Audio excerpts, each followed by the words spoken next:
Good morning, everybody. Let's go ahead and call this meeting to order and get started. Let's start with roll call. Greg Privet, I'm here. Thomas DeWitt, I'm here. Eric Segovia.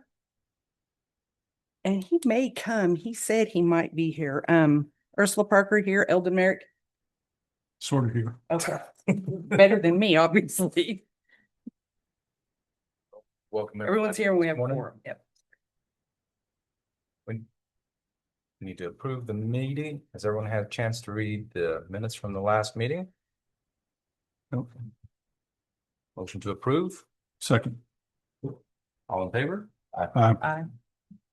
Minutes are approved. Who made that motion? Tom. Can I do that? I didn't hear him make it. That's I thought you. No, I didn't. okay. Oh, I thought we second. Sorry. You show up late and it just makes the whole world off. Yeah, I know, I'm The sorry. world revolves around. every problem now is on our side. Well, just for this meeting. Staff I'm a little updates. flustered now. Here we go. Updates. Let's do this. That meaning, so, today we have, Catherine Rice with us today. She was. Got the new position of Public Works Administrative Services Director. So, part of her duties is gonna be what Ashley used to do, water trust board funding. And grants and stuff like that, and so she'll be helping a lot with. That side of the water. Stuff with. The day-to-day activities, we're also gonna be hiring for her old position, building supervisor. So we're currently doing internal for that. And then we still have, besides that, 4 more vacant positions.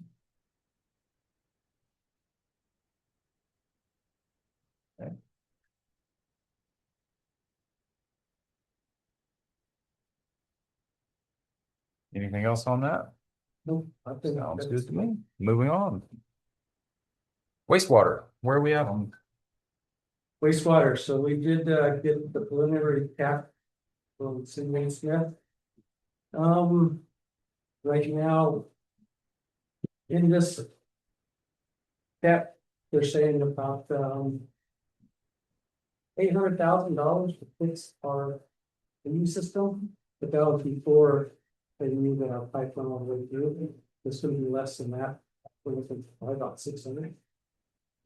If that to actually fix the reuse to go. Besides that, though, there is a other stuff that needs to be fixed within the wastewater treatment plant, and laid that out for us, so roughly for those options, it's about 2.7 million for those options. It's like automated screen gates and stuff like that, which we really need to get. We could stop having to replace these pumps or toilet pumps almost on a weekly basis nowadays, so. The $600,000, we can do that prior to the bigger one. We get the reuse actually usable. And that 600,000 covered the filters and replacement filters we need. That's gonna, Or is that that's what they're saying, that's initial cost of everything, so it's the rehab, the grit removal system. Actually, hold on. Wrong one. The filter rehabilitation. Well, basically, the big part of that. So calibrate costs. Whatever that, and we use portion modifications. And then permit bonds, insurance, contract overhead. So it's really just the rehabilitation of the filter system. Well, cost benefit of it. And then actually get our permits in place to be able to use the water. And do we, I know it's probably in the minutes, but do we recall what fixing the waste, what this fix that we're talking about? You found a bypass line in there, didn't you? Yes, and as for the review, it was kind of identified that however the city started using the wastewater treatment plant, whenever they started using it, was probably, not the city was backwards, but we treat the wastewater and then it goes in the holding pond, and then we treat the water that was in the holding pond. And then on the corrective action plan, they looked at it, and you guys jump in, correct me if I'm wrong. But they said this is kind of backwards. We should be treating the water, it should be going into the Reuse line. reuse line and then filtered, et cetera. And then anything that isn't used should go in the holding pond type Right. of thing. So we're actually creating a problem Right. that was designed to be like a catch basin. So it should be receive the wastewater, treat the wastewater, turn the wastewater into one A or A1 effluent. I must get that backwards. Use that. Then if that isn't used, the first catch thing is the pond. And then if we don't use enough of that, then it overflows and goes to the playa. We've kind of got it in the middle backwards type of thing. So to reset it and get it going in a more efficient way, which would be treat the wastewater, receive the wastewater, treat the wastewater, filter it for use in the big, what's that? It's not a pump station, but the wet well. The wet well, yeah. So get that online, which has kind of been not online very good. So get those big screens and filters fixed in there, use the water and we're going to that type of thing. That's what we're talking. We're like resetting and getting it in. Yep. I don't want to say right or wrong order. I want to say more efficient order. Makes sense. That's what we're talking about. And then the larger fee that Pat's talking about is it's a fairly modern wastewater treatment plant, but there's some of the things in there that probably were either de-scoped, not considered, or could have been better.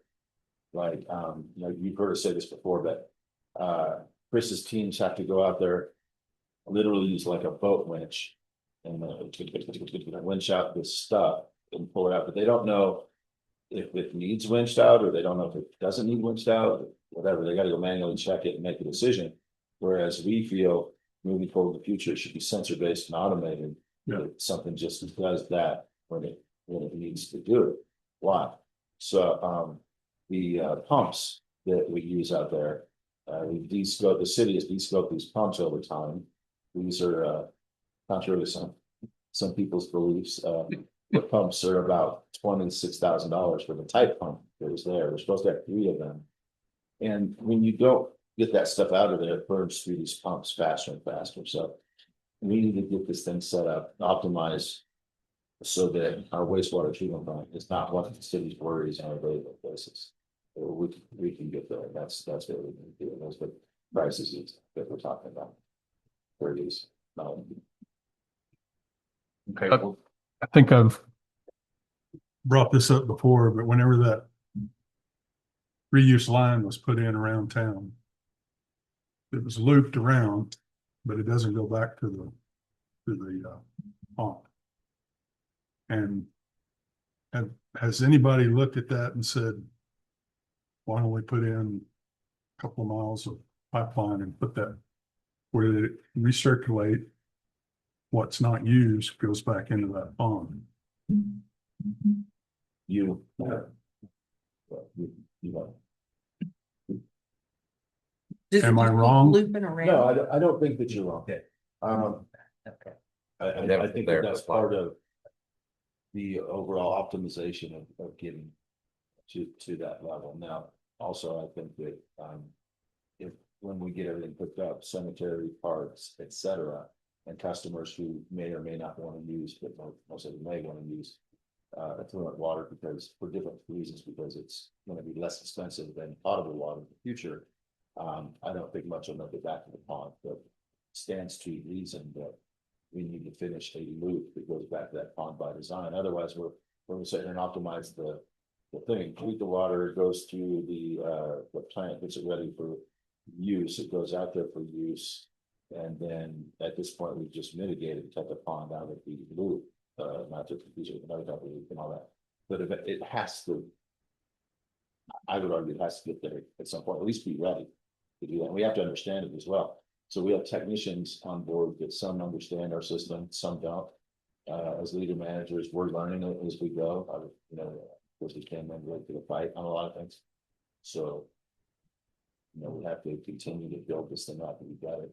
Now, it's a shame, right? We could go back and talk about the sins of our fathers and things like that. Hey, we paid X amount of millions of dollars to build this, da, da, da, da, da, da. But I would argue that anything that gets built that takes up any substance over time, you improve it. Yep. Even if you have just like geniuses and wizards build a battleship over time, after you take a seed, you come back and go, you know what, you really should add this and that. I kind of think that's where we are with some of this. So once we get this bypass line back open and we get clean water back into the system, we're gonna have to deal with cleaning out that line first, aren't we? So we've got a plan in place for that. We are getting that currently in place. So we can get it going. Could we like set up a truck station and pump that stuff into trucks and then take it back to our treatment plant and run it back through or something? We talked about that, we haven't overhead, we don't overhead off the path there. So Yeah. anything else with the pattern. Basically what we would do.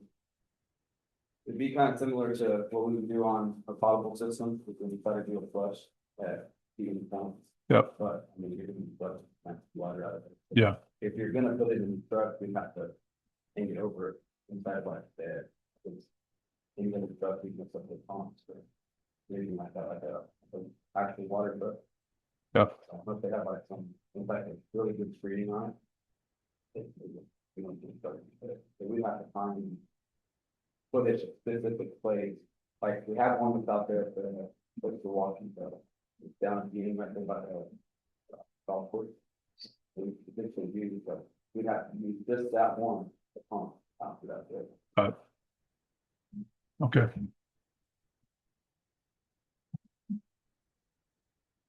The question? So on the 600,000, on that project, about how long will that take and about how long before we get started? Okay. Comes down to money. Was that? It comes down to money, so we gotta.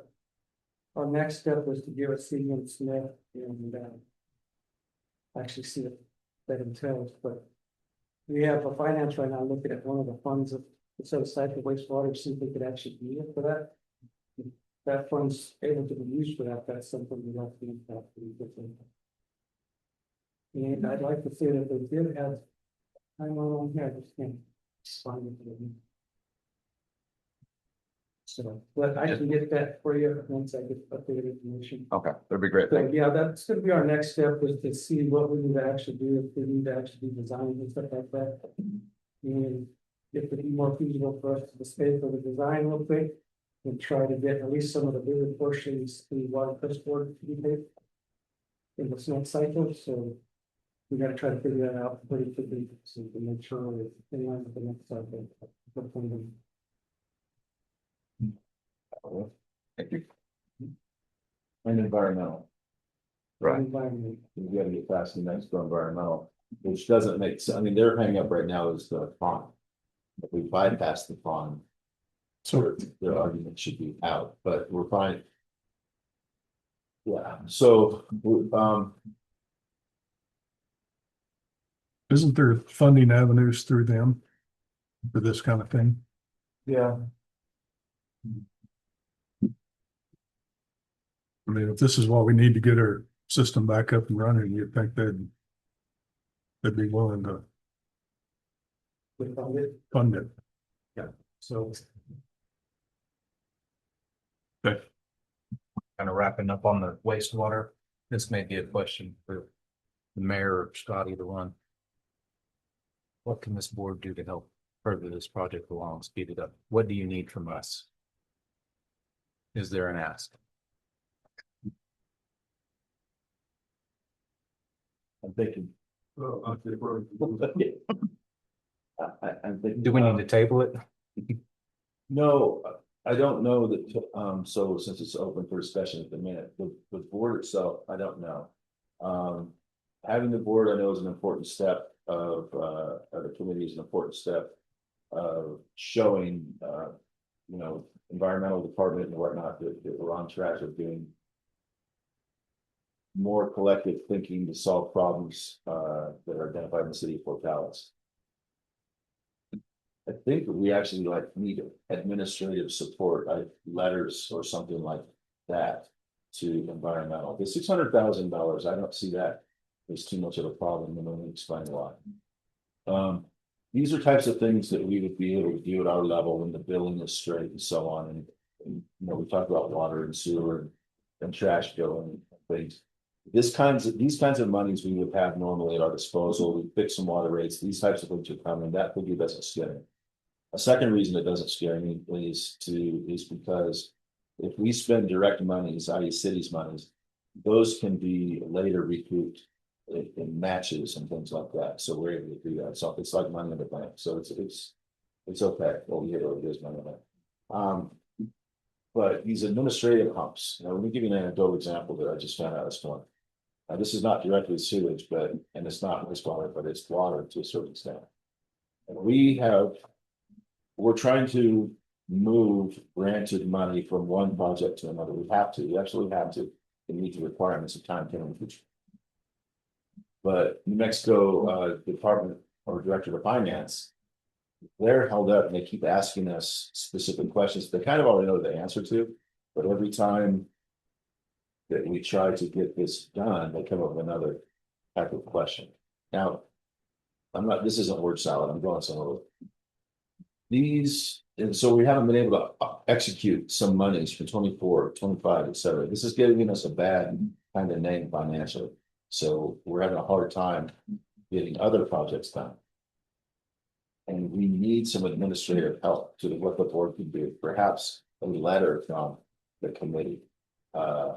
Explaining to environmental, explaining to agencies that may be that this needs to be done, it needs to be done in a timely manner, and the why. So let me get to another point that I learned this morning.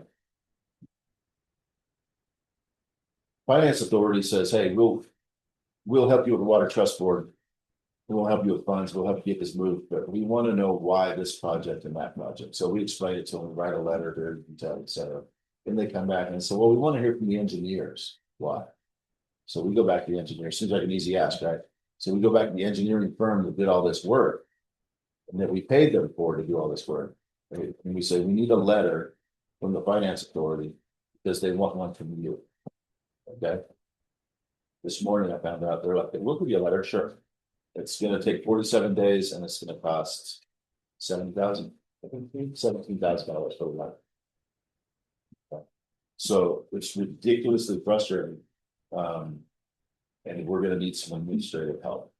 So letters from bodies of authority, letters in another case, I was talking to the mayor yesterday about perhaps ENMU, because some of the things they're planning on doing anything. They're going to depend on water and water coming in a timely manner, et cetera.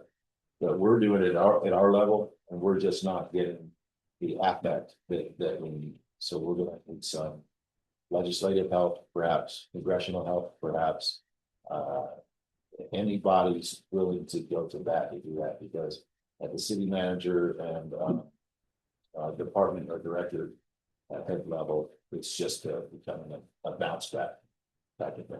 We really getting nowhere unless you feel different with that.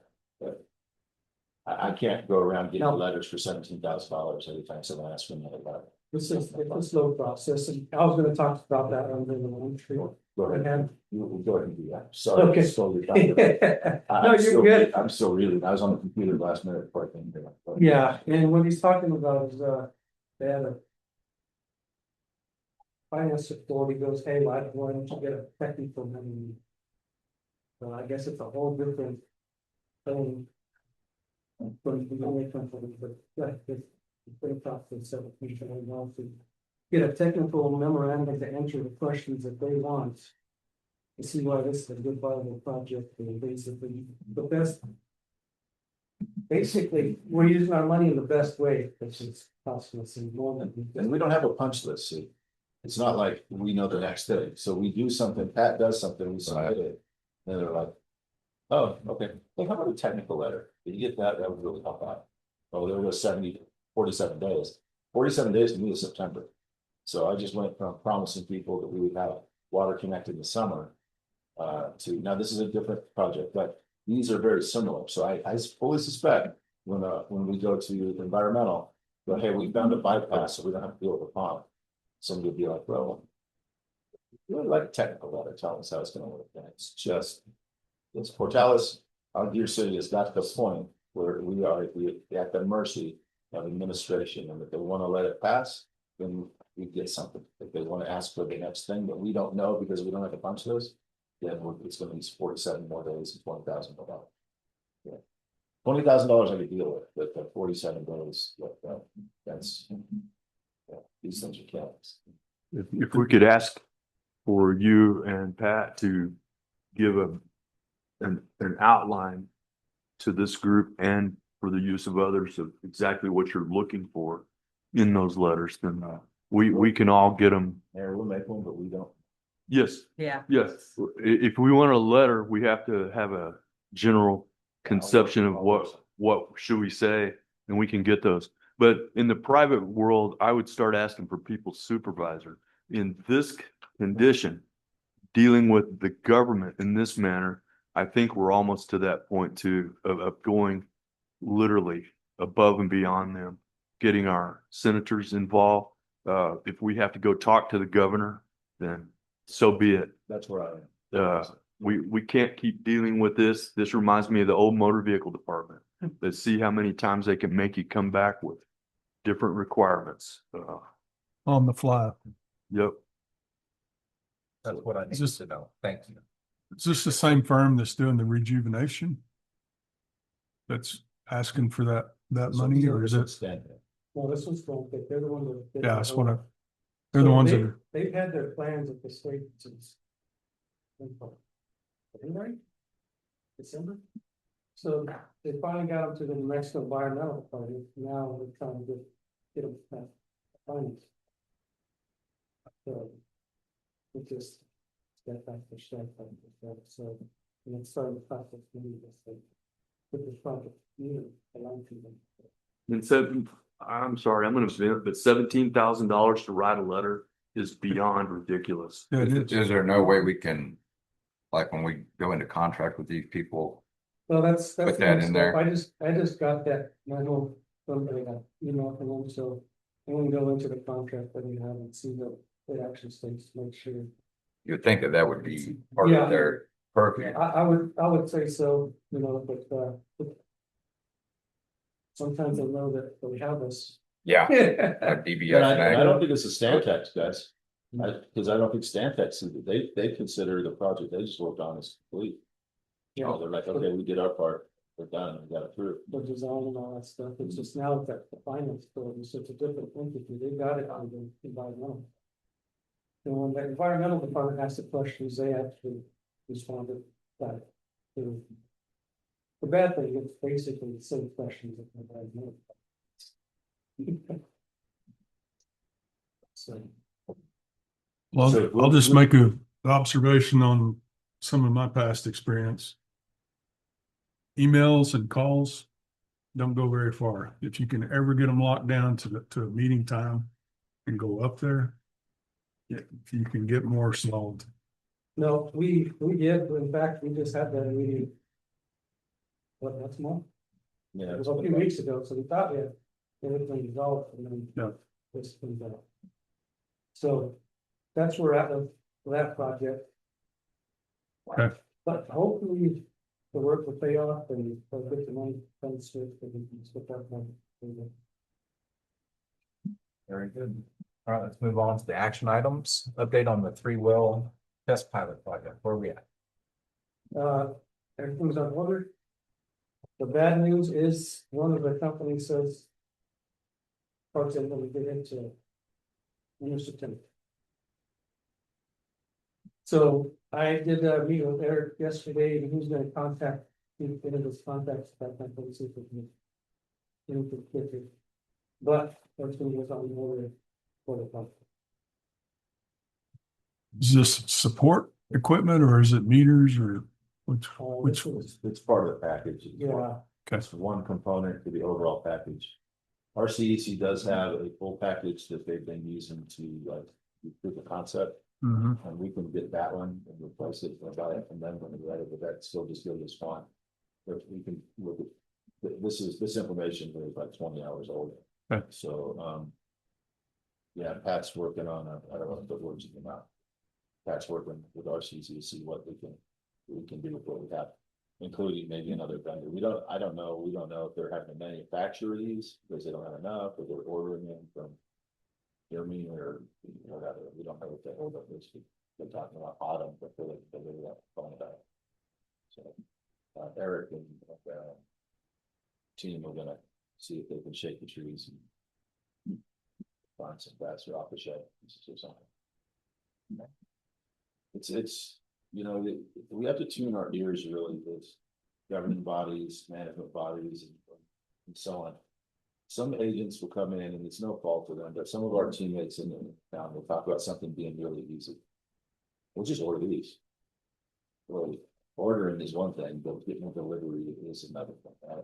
We'll just put this widget valve in, or putting the widget valve in it is easy when we talk about it. But getting the widget valve approved by environmental or something. So anyway, the parts are on order. Some will come fast, and some have a delivery date of September. There's always some catch. It's never as easy as when someone says, we'll just do this, and we will, but it's not. Well, This is wrong excuses, but you got on the purchase right away, and someone put the order in, and they come back. September's new, so they're trying to get past that. Well, this is where I'll lighten the mood with a little sarcasm. Did Okay. anyone check Amazon? I haven't. All right. The 34 wells in the well field. Where are we at? Same thing? Right now. Next is the notification of flow chart plan. We brought this up briefly in the last meeting, tying it back to the drought contingency plan, notifications of problems. Did we find anything like a base we can work on? Before we get into that, can I just ask a question? Where are we at on how many wells we have pumping to stay up with the demand? Right now, we'll pull it up, minus 35 over the down. 12 is down due to getting reminders, so we have carbon from the set. And then, 32 or 12 is down 3 lines and 32 is down due to Excel. So, our loss. But that will be coming, and that's a big one, so that's $150,000 a day. And so, Okay. so as soon as we get that one back up, we're going to have that though at least, so we are. Now, another question. Our Sandhill wells. Once we get into the construction phase on that Lime Street tank, is there a way to bypass and go straight into the system? Does it have to go into the tank? Yeah, have to go to, that's raw water coming out of the flow, so that tank is what it sits affected. Are we pulling water from Sandhill right now? I don't think- Yeah, we haven't been pulling water from Sandhill, right? I know, but it's been our backup, and I just wanted to know if that becomes something that we would have to have join in later, if we had the ability of going straight into the line with and bypassing that tank while we're working on it. Our biggest problem is the pump out, tank it's almost like. Cause I had to do a hot tap, when to put in a injection fill for our formation. Yep. And without shutting it off, it was things like that. I don't, there's no pressure behind it. All guys to the things mostly. It takes a while to get that thing to go anything. Big. Yeah. There is an 8-inch close to there. I don't know if that's something that we try to tap into with couple valves. My biggest problem is I don't know if I can isolate that from the food. We can look at trying to put some diminution out of it, just to get it past that to, keep it fire. But again, I don't know about that, so. But I think we can actually throw that thing well with that 8, so we can isolate that 8. It would just be kind of, later. But it's not there. Okay. Thanks. Notification protocol. Okay, how fun. Ready to go? Ready? All right, a few slides on a topic that we discussed the other day. So this is, I would say it's past a rough draft. This is where we think we're going with drought contingency and notifications, et cetera. Next slide. You can read why the protocol exists, but in chunks. if the protocol is here so the city can act fast, inform the council and then update the status. And that's on the update status, that's for everybody, including council. Moving forward. Okay, next slide. What counts as a rapid, severe shortage, supply loss, demand surge, or put in there contamination, something happens, you know, we find out we've got bad water or whatnot, and we can't use it. Or a drought stage jump because of aquifer or reservoir and connect, et cetera, something happens there that causes us to go into a response and so on. We discussed almost all of those when we were talking about this before, except for maybe contamination. Next slide. City manager. Now, when I'm talking city manager, I'm talking city manager's office specifically. We'll address that in a second. But acting under the existing emergency authority, city manager's office takes immediate steps to reduce the effects of the shortage before council notification can occur. This basically means like life-saving things, right? ABC, stop the bleeding out in their call for help. But activate public works and utilities response teams as applicable, implement the applicable drought stage restrictions immediately at my level, coordinate with mutual aid providers if need be, and anybody in the water world that can help. Then issue public advisories, i.e. boil water, don't drink, stuff like that quickly. And then begin documentation of cost, scope, response actions. These are the first things we do. Okay, next slide. The city manager chain of command, if the city manager's in the seat, well, they're there. They're the number one person to make this start happening. In the absence of the city manager, who's out fly fishing or something like that, can't be for the canyon in Montana, which he puts it out at night. Then the next person in chain of command is the community service director, and after that, the library director, and then the human resources director. So in my absence right now, the way it's set up is community service is the backup city manager. If that person's not available, then the library director and the human resources director. Now, this might seem counterintuitive to folks, but just so you know, the reason it's there is if there's some kind of an emergency, I don't want the public works director doing city manager stuff. I want the public works director doing public works stuff. I want the fire chief doing fire stuff. I want the police chief doing police chief stuff. So after looking at this and whatnot, when there are emergencies, community services, it could be argued that they're out there handling emergencies and dogs and cats and other things. But this is the way it lays out. So community services is the backup, library director follows community services and community resources director. That way the out on the street or in the field directors can be out there doing emergency stuff, but more administrative directors can stand up and sit down. So beat that horse to death. Okay, next slide. When and how the elected body is notified, as soon as applicable, after those first 7 or so steps are taken to safeguard the city, by direct channels and confirmation, council members hear from the city manager's office via government phone text, government phone call, and or hyperreach body group distribution. What that means is a specific body, so a group, an event referred to as like city council, and then that allows us to put an event in and distribute that to them via hyperreach. They go citywide or something like that. When the reach out goes to the council members or the elected body, each member must respond with at least received. That way we know that the communication has been established. The information push is the cause of the event, if known the current status of the event, any restrictions that have gone up or down are in effect, and expected next steps. And you've seen a couple of these over the last couple of weeks come by.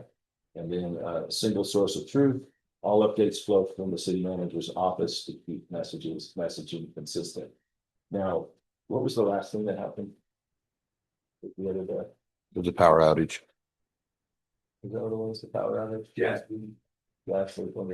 Well, Antoinette was feeding me stuff. I think it was on the power. Yeah, the power outage. Power outage. Antoinette would get some feedback from Excel or whatnot, and then I would just copy paste that and send it to you guys via text, and that's in you working out very well. So, but you're seeing some of this happen already. Next slide. So what council members need to know, the event cause, sometimes that's not exactly what we need to know, we need to know what's going on, but event cause, the current status, the areas that are affected, restrictions in effect, response actions, and the outlook in the next update, just to kind of keep people in the know. One of the scary things that, just the things you don't think about until you're thinking about it. I put the gas to the cap, and the fire chief is telling me, he's like, hey, we're in really bad shape, really bad. You might have to start the evacuation. The good thing is that the Canadian wind is taking it away from the non-ambulatory old folks home. And I was like, okay, yikes. But if it shifts, we're gonna have to evacuate people in stretchers. That area is not cool. But those types of things would go out. Like we're in pretty good shape. It's not headed towards Coronado. But if the wind shifts, we're gonna get bad shape. Just kind of stuff like that. And as council members and elected body, I think you've been seeing these already in the last. Today's thing was the trash check on fire. Probably wouldn't have been on here, but I considered it. But we didn't put it in. Next slide. Order of information distribution, city manager alerts key staff to start working on things. We discussed that in slide 2. Within 1 hour, if possible, notify the elected governing body. Okay. I know we discussed this kind of stuff in 24 hours and all that, but we're at the electronic level and generally when there's a pause, we collect information, get people working on it, when there's a slight tactical pause, that's plenty to gin something up and get it out to the governing body so that it starts staying up. Now, to be fair, the governing body this will be projected information. The city manager's office will not circulate catches with good ideas. We don't want any good ideas. You're gonna know what we know, we'll send it to you, we're gonna keep it. So expectation management. Number 3, notify the residents via hyperreach, the city website and social media, and then publish a press release covering the cause, status, and restriction changes. And this is pretty much standard flow. And even these things are exactly what happened a couple of days ago. But, so after we put it out to the elected body, then we start letting the people know what's going on via those mechanisms, and then we'll immediately craft a hasty press release, put it out to the press with this kind of stuff is going. But next slide. Communication changes and restriction conditions, kind of address this, but detect what's going on, verify that your detection is actually true, decide what to do about it, and start notifying people. Next slide. Now, I'm not going to go back to the other slide, but if the conditions change, worsen, get better, whatever, then do the same thing. Like identify it, verify it, and then figure out what you're going to do about it and let people know. And that continually happens if the situation changes. Okay? Timing windows, record keeping, H hour or like 0 minutes after event, detect the event and then start working on things. Within 60 minutes, initiate notification to elected body, if you can, you know. Every 4 hours or so, update will let people know, even if nothing happens about every 4 hours when you're in the fight, just let people know. Situation's the same, you know, no change. When something significant changes, let people know within the same time. And then we document everything on the right side and see that. And, you know, you almost don't have to put this in there, but keep in mind everything that we do, emails, phone records, all that is inspectable. So documentation goes without saying, but it's good. Next slide. And starting to wrap it up here. Basically, a plan like this for notification allows us to work on the problem and then get the safety protocols started for the city. And it allows us to move without asking for permission because technically we already have permission, and then notify the governing body just within an hour-ish, and then notify the people on standard information as opposed to emergency information via press releases and social media and stuff like that. As applicable. Subject to questions, this is what we believe in with notification process. I think it looks great. And I think it was very effective, them last 2 events. Tying this back to water only. I might have missed it in there, but like once council is notified should there not be a notification tree in there for co-op heavy water users if there's a restriction type coming before general public gets notified? Sure. I didn't consider it. I think it's easy enough to do that. Yeah.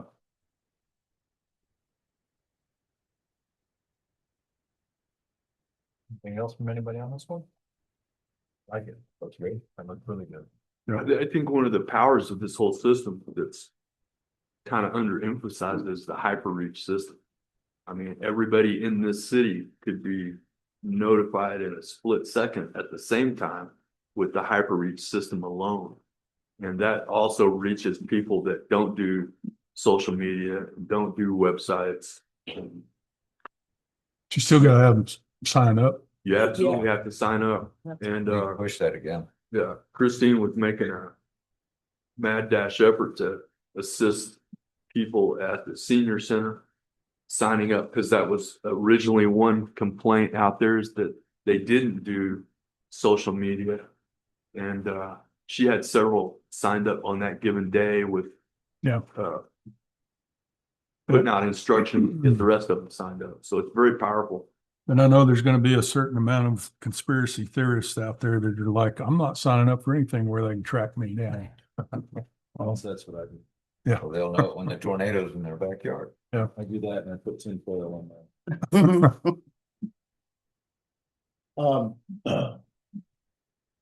To your earlier point about major end water users, right? No problem putting that, identifying what we think are the people, but I mean, those agencies probably should come to us too and say, I want to be on that notification list. True. Case in point, if we have people coming up now with water billing and going, I didn't know my bill was gonna go up at that. Now what are you gonna do for me, right? Yeah. So, I get it. I mean, I'm looking at Ursula now, so putting water co-op on there is easy peasy. But water co-op, university, school system, all that. But also, I would argue those agencies need to look at this and go, so what? So what does that mean to me? If we go into this, then what do I do? Because the city can't solve your problems. And Ursula, I know you're not saying city solve my problem. But those agents need to look and go, okay, so what? Do I do when I get this notification? So you have to have, I would argue those agents have to have a downward tree as well. What do they do in response to those things? True.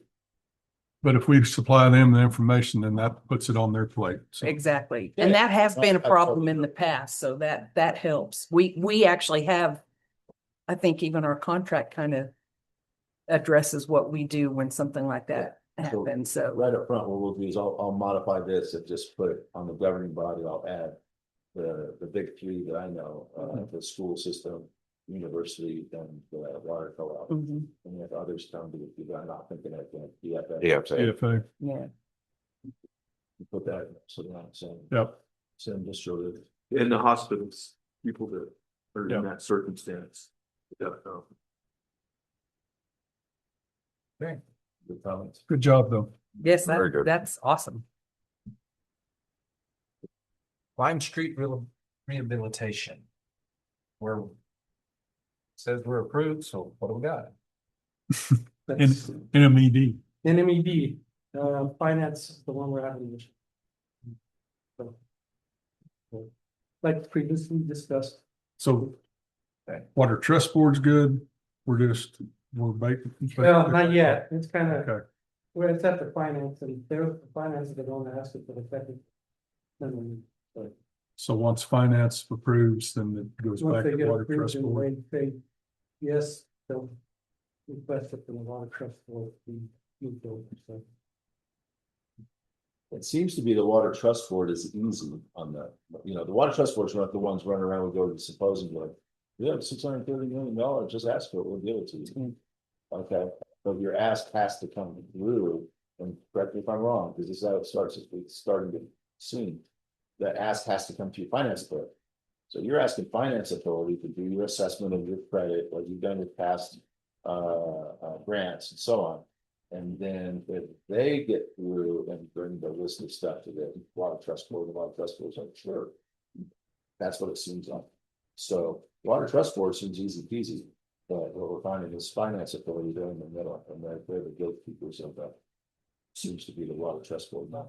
So every time I go to a conference or whatnot, water trust board is talking about all the money they're willing to give everybody, for everybody was asked. What the ask seems to be through finance authority. And that's where we're held up right now. And it affects other things as well, right? So. Finance authority tracks not only water stuff, so it's water stuff, road stuff, and other things. So if you got one backup there, you make an enemy kind of, and this is kind of, well, I wouldn't call them enemies, but a frenemy. You kind of get a frenemy out of finance authority, and all your stuff starts to back up. And that's kind of what we really need. And we were talking a few minutes ago about like legislative support, congressional acknowledgement, university saying, hey, what are you doing? These things. We need the power and synergy of a group of that instead of department heads. City manager. I mean, I can handle it, but we need that big push. To do that. What- I'm sorry, go ahead. No, wasn't there recently a modification in the law that allowed us to bypass somebody? Legislative. That's at the water trust board. Water Trust Board doesn't have to go back through legislation to get things approved. Okay. They're kind of autonomous now. So Okay. once we still gotta get, like they're posturing, they have 2 point stance, like give it to us, Portales, so done. And we gotta But- get to it. Just like you described, they've got checkpoints that they gotta go through by going through that part of finance. They may not have to go through the legislative part of it, but they still gotta have things checkmarked through that. And we're dealing with not current Portales problems, right? Well, it's current to us, but we're dealing with 2023, 2022, 2023 applications, Yeah. 2024 awards, and we're stuck with this. When we get through this stuff, it's like we're in mud this deep. When we get out of this, I firmly believe we'll be doing, well, just continue positive now, everybody across the board, we gotta get out of this quagmire that we were left behind with some other legal managers in the past. We're just stuck in that. Yep. Okay. Good. Do we have any items we'd like to put on for the next agenda?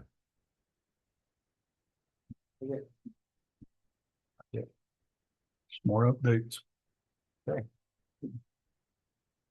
Well, if there's nothing else, I think we shall adjourn this No, meeting. no, wait, hold Where on, we at? hold on. I just, I've been texting Eric. So the next meeting date would be, we're doing the second Tuesday, right? Or the third? Can't, I think it's kind of been random. So It's basically been about the second First. week. Missed the, okay. Just, I had a conversation with Eric about unrelated stuff and then we kind of started talking about water trust board stuff. And I was like, man, we're just really missing you at these meetings. And he goes, well, I know, but the one week I told him I couldn't come is the week y'all picked to have them all. And I was like, okay, well, point taken. So I was texting him his schedule. So that was the only thing is next meeting date. Okay. What would be our next regular meeting date? And I'll tell you if that works for him or not. anyone have that? I think we've just kind of been scheduling on the. Tell us when he's open. He said he's the first full week, which would be the week of the 6th.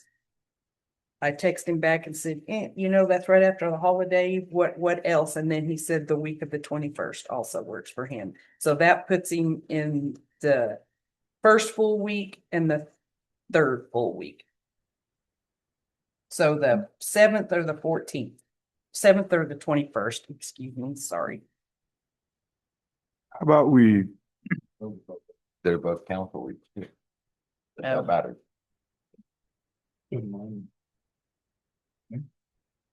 Sorry. do we provide that information and then get Christine involved when she returns?